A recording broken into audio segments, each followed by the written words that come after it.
Therefore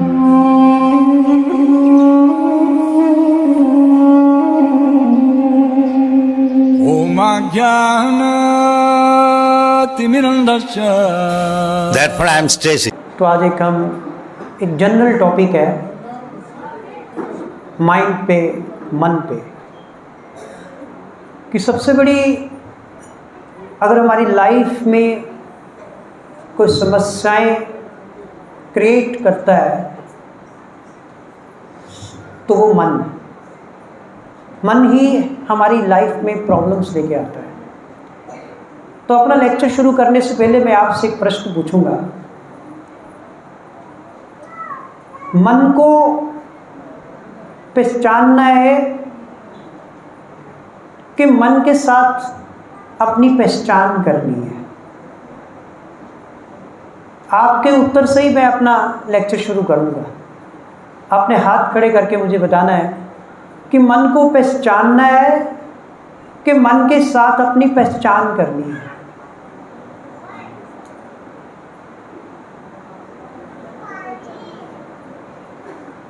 माता जी, मन को पहचानना है कि मन के साथ अपनी पहचान करनी है। और कोई? तो सबसे इम्पोर्टेंट चीज़ है कि भाई मन को पहचानो, मन के साथ पहचान मत करो। तो ये आज का मेरा टॉपिक है कि मन को पहचानो और मन के साथ पहचान मत करो।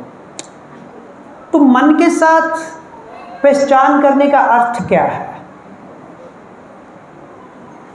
कि मन के साथ पहचान करने का अर्थ है कि उसकी इच्छाओं को अपनी इच्छाएं मानना। कि जब हम मन के साथ पहचान करते हैं तो जो मन से जो इच्छाएं आ रही हैं, हम ये मानते हैं कि ये हमारी इच्छाएं हैं, और फिर उन इच्छाओं के अनुसार हम कार्य करने लगते हैं। हमारे एक्शंस वैसे ही होने लगते हैं उन इच्छाओं के अनुसार। ये तो मन के साथ पहचान करने का अर्थ है। और मन को पहचानने का अर्थ है कि ये समझना कि हमारे भीतर उठने वाली जितनी भी इच्छाएं हैं वो हमारी नहीं है, वो हमारे मन की इच्छाएं हैं। और उन पर कार्य करने से पहले अपनी बुद्धि द्वारा उनका आकलन करना, इसको कहते हैं मन को पहचानना। कि जो हमारे भीतर से जो इच्छाएं आ रही हैं वो हमारी इच्छाएं नहीं है, वो तो मन की इच्छाएं हैं। और फिर अपनी बुद्धि द्वारा उन इच्छाओं का आकलन करना कि वाकई ये इच्छाएं जो आ रही है इसमें मेरा स्व अर्थ है, इसमें मेरा हित है। तो इसके बारे में भगवान श्री कृष्ण श्रीमद् भगवद गीता के 6th चैप्टर के 5th श्लोक में भगवान कहते हैं, उदेरत आत्मना आत्मानम। बोलिए, न आत्मानम वसादएत आत्म एव हयात्मनो बंधुर आत्म एव रिपुर आत्मन्नः। तो भगवान कह रहे हैं कि मन के द्वारा भाई अपना उद्धार करो, नीचे मत गिरो। ये मन आपको नीचे गिरा रहा है, और भगवान कह रहे हैं कि मन के द्वारा अपना उद्धार करो। ये मन जो है अगर आपके वश में है तो आपका मित्र भी है, अगर आपके वश में नहीं है तो भगवान कृष्ण भगवद गीता में कह रहे हैं यही मन आपका शत्रु भी हो सकता है। तो मन के साथ पहचान करने पर हम अपनी निम्न इच्छाओं के अनुसार कार्य करके स्वयं नीचे गिरते हैं। कि जब हम अपनी पहचान मन के साथ करते हैं और मन की जो इच्छाएं होती है वो निम्न इच्छाएं होती है, निम्न इच्छाएं अच्छी नहीं होती। और जब हम उस इच्छाओं को अपनी इच्छाएं मानकर उसके अनुसार कार्य करते हैं तो फिर क्या होता है, हम जीवन में हमारा फॉल डाउन होता है, भक्ति में भी हम फॉल डाउन होता है हमारा। और मन को पहचानने से, अगर हम मन को पहचान लेते हैं तो हम मन की जो इच्छाएं हैं उन पर अंकुश लगाने का प्रयास करते हैं। जब हमने पहचान लिया मन की इच्छाओं को तो ऑटोमेटिकली अपने बुद्धि से जब आकलन करेंगे हम उन इच्छाओं पर क्या लगाएंगे, अंकुश लगाएंगे। और केवल उन इच्छाओं को पूरा करने का प्रयास करेंगे जो इच्छाएं हमारी प्रगति और उत्थान में हमारी हेल्प करेगी, जिससे हमारी भक्ति बढ़ेगी, जिससे हम भक्ति में और आगे जाएंगे। ऐसी इच्छाओं को पूरा करने का प्रयास करेंगे। एक छोटी सी मैं आपको एक एग्जांपल देता हूँ। मान ले कि आप बाहर से आ रहे हैं, आपके घर का जो आंगन है उसकी बहुत ऊंची दीवार है और उस पर गेट भी लगा हुआ है, सुरक्षा द्वार भी लगा हुआ है। तो आपने बाहर से देखा कि कोई व्यक्ति आपके आंगन में खड़ा है, तो आपसे प्रश्न पूछता हूं, एक अनजान व्यक्ति आपके आंगन में खड़ा है, तो क्या आप उस व्यक्ति को अपने घर का व्यक्ति मानेंगे कि ये मेरे घर का ही व्यक्ति है, क्योंकि मेरे आंगन में खड़ा है तो मेरे आंगन में मेरे घर का व्यक्ति होगा? नहीं, जरूरी नहीं है कि आपके आंगन में जो व्यक्ति खड़ा है वो आपके घर का ही व्यक्ति हो। तो आप क्या करेंगे, आप अंदर जाके छानबीन करेंगे, देखेंगे, पहचानेंगे, क्वेरीज करेंगे आप कौन है, फिर तब आप उसके साथ किस प्रकार का व्यवहार करना है तब आप निर्णय लेंगे। और इसी प्रकार हमारा मन भी हमारे एक तरह शरीर का आंगन है और उस आंगन में अनजान व्यक्ति इच्छाएं हम देखेंगे, हम समझेंगे कि क्या ये अनजान व्यक्ति जो इच्छाएं हैं वो हमारे घर का ही व्यक्ति है। और जैसे ही हमारे मन में कोई विचार उठे, कोई हमारे मन में विचार आए, हमें इतनी ही सावधानी पूर्वक उन्हें देखना होगा जितनी सावधानी पूर्वक हमने अपने घर के आंगन में खड़े हुए व्यक्ति के लिए अपना दिमाग लगाया, क्वेरीज की, पूछा तुम कौन हो, तब जाके हमने उसके साथ जैसा व्यवहार करना चाहा था वैसा किया। अक्सर हम अपनी पहचान शरीर के साथ करते हैं और अपने बाहर की वस्तुओं को, शरीर से बाहर की वस्तुओं को हम बाहरी मानते हैं और शरीर के अंदर की वस्तुओं को हम अपनी मानते हैं, अंदर की आंतरिक वस्तुएं मानते हैं। कारण क्या है, हम अपनी पहचान शरीर के साथ करते हैं। इसी कारण हम मन में जो इच्छाएं आती हैं हम उनको अपना मानते हैं। क्यों मानते हैं, अरे मन हमारे शरीर के अंदर है, अरे ये अंदर से बात आ रही है। तो हम लोग क्या मानते हैं कि जो मन के अंदर से, जो शरीर के अंदर जो मन है, उस मन से जो इच्छाएं आ रही है हम उनको अपनी इच्छाएं मानते हैं। क्यों मानते हैं, क्योंकि हम अपने आप को शरीर मानते हैं। शरीर के जो बाहर है उसको बाहरी मानते हैं, शरीर के अंदर जो है उसको आंतरिक मानते हैं। लेकिन भैया हम लोग शरीर नहीं है, हम लोग आत्मा है और आत्मा के लिए जो मन है वो एक बाहरी वस्तु है। आत्मा के लिए शरीर जो है वो बाहर का आवरण है, बाहम आवरण। शरीर जो है बाहरी आवरण है, तो मन क्या है, शरीर का पार्ट है। इसका मतलब मन क्या है, मन जो है बाहर की वस्तु है, तो मन के अंदर उठने वाली जो इच्छाएं हैं वो हमारी इच्छाएं नहीं है, वो बाहर की इच्छाएं हैं। इसलिए मन के विचार हमारे अपने नहीं हैं,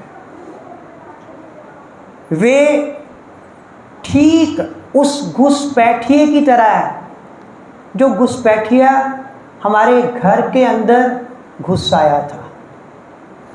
अब घुसपैठियों को आप अलो करते हैं अपने घर में? आप तो उसको धक्के मार के बाहर निकालने का प्रयास करेंगे घुसपैठियों को, ऐसे ही करेंगे ना। तो इसी प्रकार मन के अंदर जो विचार है वो ठीक उसी घुसपैठिए के समान है जो हमारे आंगन में आ गया था।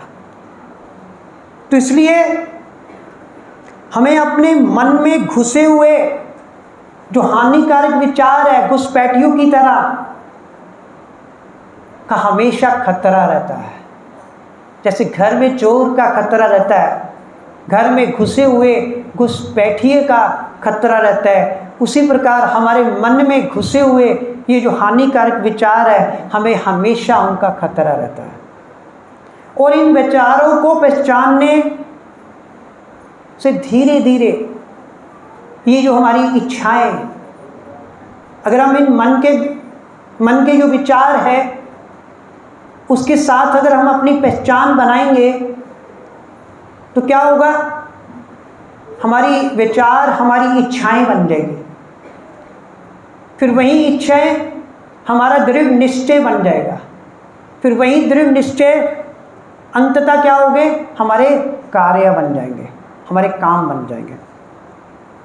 और जैसे ही हमारे भीतर कोई विचार आए तो हमें स्वयं से एक प्रश्न पूछना है कि अगर कोई व्यक्ति हमें कोई मांस खाने के लिए कहे या शराब पीने के लिए कहे और बीइंग वैष्णव तो बिल्कुल ही नहीं, क्या हम उसकी बात मानेंगे? बोलिए, कभी नहीं मानेंगे। तो इसी प्रकार जैसे ही हमारे मन में कोई विचार आए तो आप ये सोचो कि मैं इसकी बात क्यों मानूं, ये मन के जो विचार है वो बाहरी विचार है। मन जो है बाहर की वस्तु है, क्योंकि शरीर आत्मा का आवरण है, शरीर आत्मा के लिए एक बाहरी वस्तु है और मन शरीर का भाग है। इसका मतलब क्या है, मन भी एक बाहरी वस्तु है। और बाहर के व्यक्ति की हम कभी बात नहीं मानते, हम तो बात मानते हैं अंदर के व्यक्तियों की। हमारे डिवोटीज, हमारे भक्त, हमारे गुरु, हमारे आचार्य, ये सब अंदर के लोग हैं, ये जो बात कहते हैं वो बात मानते हैं। एक छोटी सी एग्जांपल है, एक माँ अपने बच्चे को पढ़ाने के लिए बैठाती है तो माँ काम पे लग जाती है। काम पे लग जाती है, थोड़ी देर बाद माँ देखती है उसका बेटा पढ़ाई छोड़ के खेलने लग पड़ा। फिर माँ आती है, उसके हाथ से खिलौना फेंकती है या मोबाइल उसके हाथ में होता है वो छीन के उसको फिर पढ़ने लगा देती है। थोड़ी देर फिर माँ फिर देखती है और उसका बच्चा फिर मोबाइल पे खेलने लगा हुआ है, ठीक है कि नहीं, वो फिर छीनती है, बच्चा फिर लग जाता है। तो ठीक उसी प्रकार हमारा मन भी एक बच्चे की तरह है। जब तक हम इस मन को ट्रेन नहीं करेंगे तब तक ये मन जो है ऐसे ही करता रहेगा। और जब वो बच्चा बड़ा हो गया,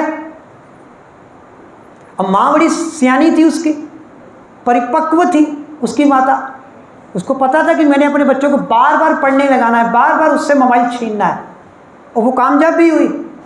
ऐसे करते करते क्या हुआ, उसका बच्चा बड़ा हो गया, पढ़ लिख गया, समझदार बन गया। अब उसे पता चल गया कौन सी चीज़ अच्छी है, कौन सी चीज़ बुरी है। इसी प्रकार जब हम अपने माइंड को, अपने मन को ट्रेन करेंगे ना, तो मन भी परिपक्व हो जाएगा। फिर मन को पता लग जाएगा कि ये चीज़ अच्छी है, चीज़ गंदी है। तो इस प्रकार मन के साथ पहचान ना करने और मन को पहचानने के 4 फार्मूले हैं। हेडिंग क्या है हमारा, कि मन को पहचानो, मन के साथ पहचान मत करो। अब ये कहना तो बहुत सौखा है, आसान है, लेकिन इसके लिए 4 नियम है, सूत्र है। अगर हम इन 4 नियमों का पालन करेंगे तो हम मन को पहचानेंगे, कभी भी मन के साथ अपनी पहचान नहीं करेंगे। सबसे पहला है ठप्पा लगाना। आप कहेंगे ये क्या भाई ठप्पा लगाना? अरे भैया, दिन में हम कई लोगों से मिलते जुलते हैं, तो हम उनके ऊपर ठप्पे लगा देते हैं। हम कह देते हैं अरे यार ये तो आलसी है, उसका नाम ही आलसू रख देते हैं, ठप्पा लगा दिया। अरे ये तो चिड़चिड़ी है, तो हमने उसके ऊपर ठप्पा लगा दिया, ये चिड़चिड़ी है। ये गुस्से वाला है, हम कहते हैं उसका नाम ही रख दिया गुस्सैल। ये कंजूस है, हाँ कहते ये है ही मक्खी चूस, कंजूस। ऐसे ही करते हैं ना हम लोग। ये बेकार है, कभी माँ बाप कहते ये तो है ही बेकार, ये तो कुछ भी नहीं करेगा।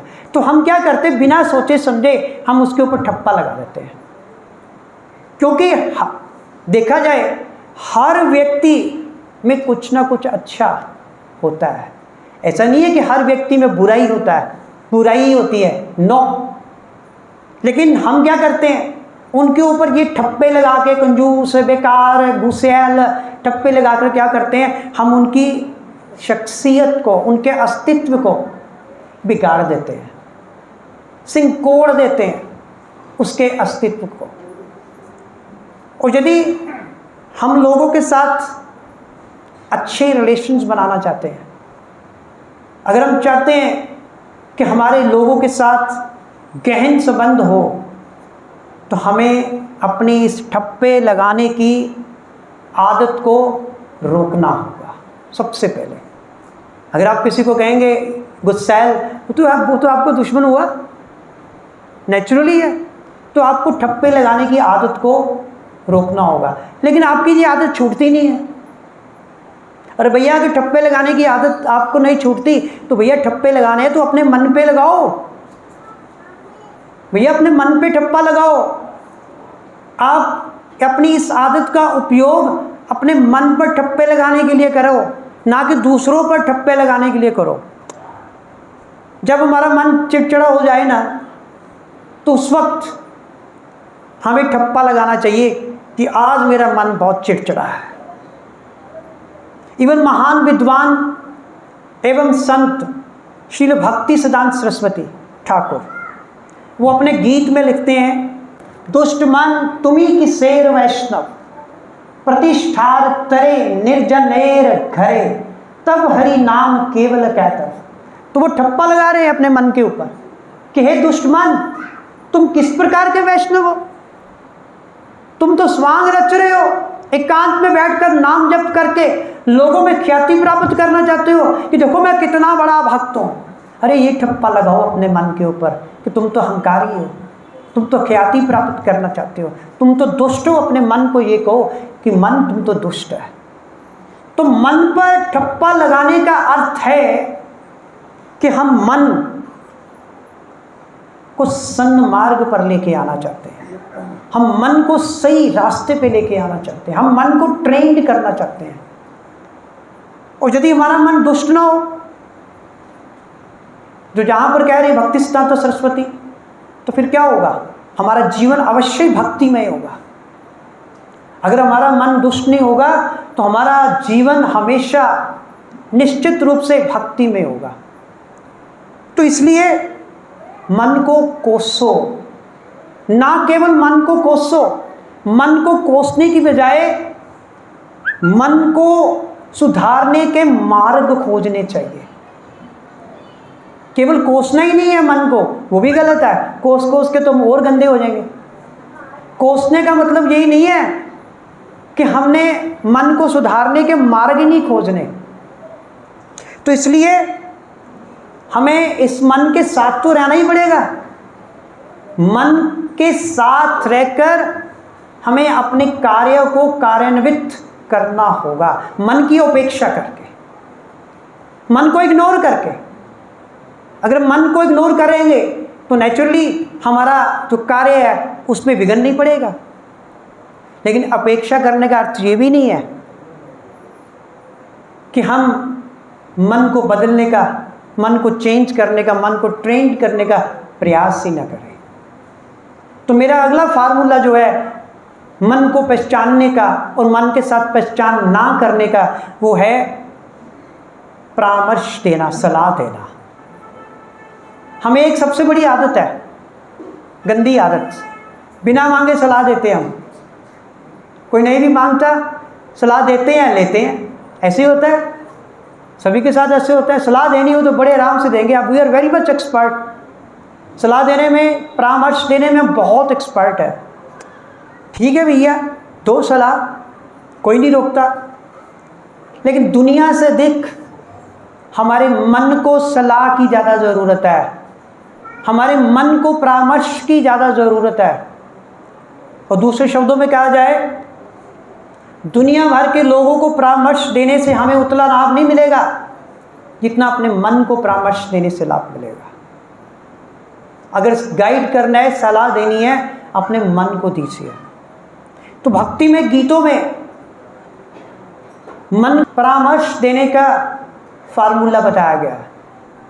एक गीत है संत गोविंद दास जी का, भजो रे मन श्री नंद नंदन, अभय चरनार विंद रे, दुर्लभ मानव जन्म सत्संगे, तरहे भाव सिंधु रे। अरे मन को सलाह दो, अरे मन, किसका ध्यान कर, किस पे केंद्रित हो? भगवान कृष्ण पे केंद्रित हो। अगर सलाह देनी तो मन को ये दो भाई। सबसे बेस्ट परामर्श मन के लिए ही है, अरे भगवान का ध्यान करो। हम ध्यान किसका करते हैं? संसार का करते हैं। तो मन चंचल है, ऐसा नहीं है। मन असुधार्य है, मन का सुधार नहीं कर सकते। मन को सुधार कर सकते हैं, मन सुधर सकता है।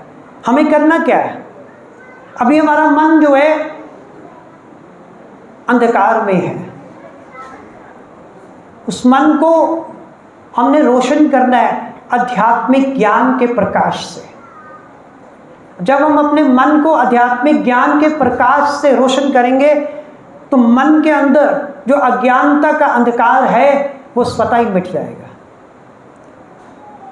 एक्चुअली मन पता क्या मानता है कि ये जो संसारिक वस्तुएं हैं, मुझे उसमें ज़्यादा सुख प्राप्त होगा। परंतु जितनी भी संसारिक वस्तुएं हैं, शुरू में आपको लगेगा आपको उनमें सुख मिल रहा है, लेकिन अंत में उसका रिजल्ट क्या होता है? कष्ट और दुख होता है।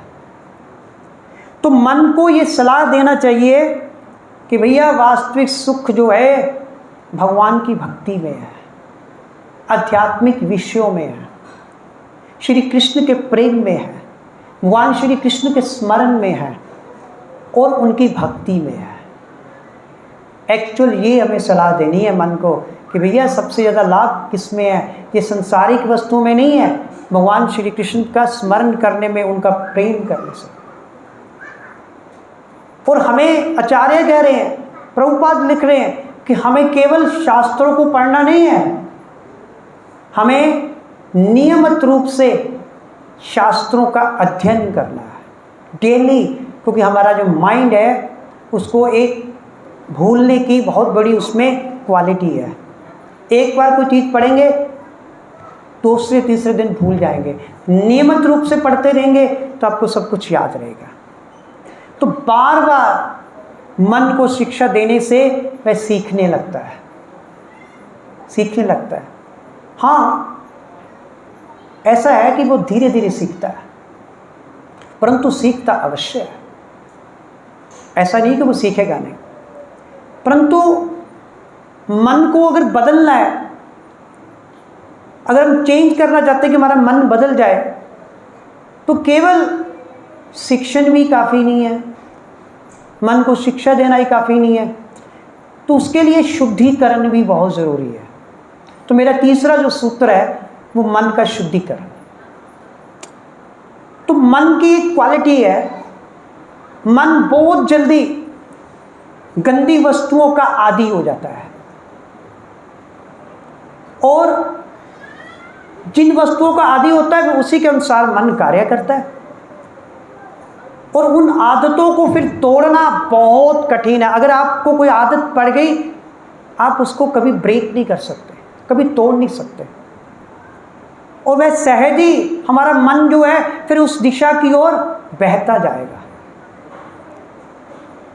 इसे आप झुकाव कह सकते हैं कि जिस आदत की ओर हमारा मन बह रहा है, इसका मतलब हमारा झुकाव उसकी तरफ है। जैसे फॉर एग्जाम्पल, एक कमरे का फर्श है, उस कमरे का फर्श का झुकाव जो है वो दक्षिण की ओर है।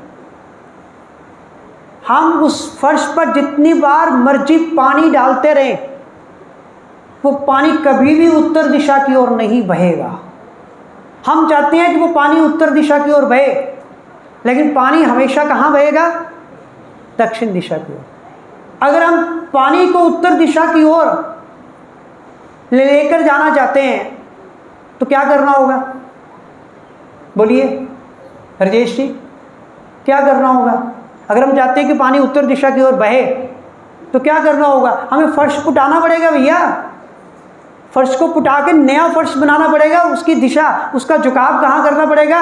उत्तर की ओर करना पड़ेगा, तभी जो पानी है वो उत्तर की ओर बहेगा। इसी प्रकार हमें भी अपने मन के फर्श को, हमें भी अपने मन के फर्श का पुनर्निर्माण करना होगा, उसकी दिशा को भी बदलना होगा। अभी तो वो गलत चीज़ों का आदी है, उसका झुकाव जो है सांसारिक वस्तुओं की ओर है। जब हम उसका उस मन के फर्श का पुनर्निर्माण करेंगे, फिर मन का जो झुकाव है ऑटोमेटिकली कहाँ जाएगा? भगवान की ओर जाएगा।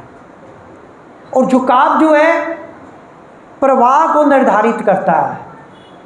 जिधर झुकाव होगा चीज़ उदित उस तरफ ही बहती है। और यही सिद्धांत हमारे मन में उठने वाले विचारों पर लागू होता है। शराब के आदी लोगों को शराब पीने की आदत है, चाहे वो कितना भी संकल्प कर ले। शराबी करते हैं ना संकल्प अपनी वाइफ के साथ, आज के बाद मैं शराब नहीं पीऊंगा, ठीक है, दृढ़ संकल्प करते हैं। अगले दिन फिर वो शराब के मैं खाने में होते हैं, शराब पी रहे होते हैं। इसका मतलब क्या है? क्योंकि उसका झुकाव किधर है? उसके मन का जो फर्श है, उसके मन का फर्श का झुकाव किधर है? शराब पीने की तरफ है। तो केवल दृढ़ निश्चय काम नहीं करेगा। तो यहाँ पर केवल दृढ़ निश्चय काम नहीं करेगा, उसके मन के संकल्प को, मन का जो फर्श है उसको तोड़ना पड़ेगा, उसके झुकाव को बदलना पड़ेगा। उसके लिए मन का फर्श नया बनाना पड़ेगा, उसे पुनः आकार देना होगा मन के फर्श को। इसे कहते हैं शुद्धिकरण। ये शुद्धिकरण है, सब कुछ नया बना दिया, शुद्ध कर दिया। अब शुद्धिकरण के लिए करना क्या होगा? शुद्धिकरण हेतु भक्ति योग जो है, भगवान कृष्ण की भक्ति जो है सर्वाधिक सशक्त विधि है, पद्धति है। अगर भगवान कृष्ण की भक्ति करेंगे तो हमारा मन जो है उसका शुद्धिकरण हो जाएगा, क्योंकि भक्ति योग हमें भगवान कृष्ण से जोड़ती है, और जो कि परम शुद्ध है। भगवान तो परम शुद्ध है, और जिससे परम शुद्ध से जुड़ेंगे तो हम भी शुद्ध हो जाएंगे। परम शुद्ध से जुड़ेंगे तो हम भी शुद्ध हो जाएंगे। तो इसलिए मन के शुद्धिकरण के लिए हमें अपने मन का जो फर्श है उसका नवीन आकार, कैसा आकार होना चाहिए? भक्तिमय आकार होना चाहिए। उसका फर्श जो होना चाहिए भक्तिमय होना चाहिए, तभी हमारा मन जो है वो चेंज होगा, तभी उसका शुद्धिकरण होगा। अब शुद्धिकरण भी इतना आसान नहीं है। उसके लिए क्या करना होगा? हमारा चौथा सूत्र है। शुद्धिकरण में समय लगता है भैया, हमारे पास तो इतना टाइम नहीं है, पेशेंस नहीं है, धैर्य नहीं है। एकदम थोड़ो है, एक गंदी आदतें पड़ी हुई है करोड़ों जन्मों की। मन तो करोड़ों जन्म से वही है, शरीर बदल रहा है, लेकिन हमारा जो सूक्ष्म शरीर है जिसमें मन रहता है, बुद्धि रहती है, अहंकार रहती है, सूक्ष्म शरीर के इंग्रेडिएंट ये हैं, तो वो तो वही है। मन में इतना धैर्य नहीं है, और शुद्धिकरण में समय लगता है। तो अगला जो सूत्र है, डटे रहना, नेवर गिव अप, डटे रहना। हमें अपनी भक्ति को डटकर करना होगा। श्रीमद् भगवद गीता के 6.34 में भगवान कृष्ण कह रहे हैं, चंचलम ही मनहा कृष्ण प्रमाथि बल बद दृढ़म तस्य अहम निग्रहम मन्ये वायुर एव सुदुष्कर। अर्जुन ने कहा ये श्लोक, अर्जुन कह रहे हैं कि हे कृष्णा, मन तो बहुत चंचल है, चंचलम ही मना कृष्णा, प्रमाथि बहुत हठी है, ये बहुत शक्तिशाली है, बहुत दृढ़ है ये मन। तस्य अहम निग्रहम मन्ये वायुरेव सुदुष्करम। अरे ये वायु से भी तेज गति से चलता है। अर्जुन भगवान कृष्ण से कह रहे हैं, कहते वायु को तो मैं कंट्रोल कर सकता हूं, लेकिन इस मन को मैं कंट्रोल नहीं कर सकता। और ऐसे चंचल मन के लिए प्राय चंचल शब्द किसके लिए प्रयोग करते हैं? बच्चों के लिए करते हैं। तो मन जो हमारे बच्चों की तरह है, तो इसका फार्मूला भगवान श्री कृष्ण गीता में बता रहे हैं कि चंचलम ही मना कृष्णा। अर्जुन तुम कह रहे हो, तो मैं तुम्हें इसका मेथड बता रहा हूं कि इस मन को कंट्रोल कैसे करना है।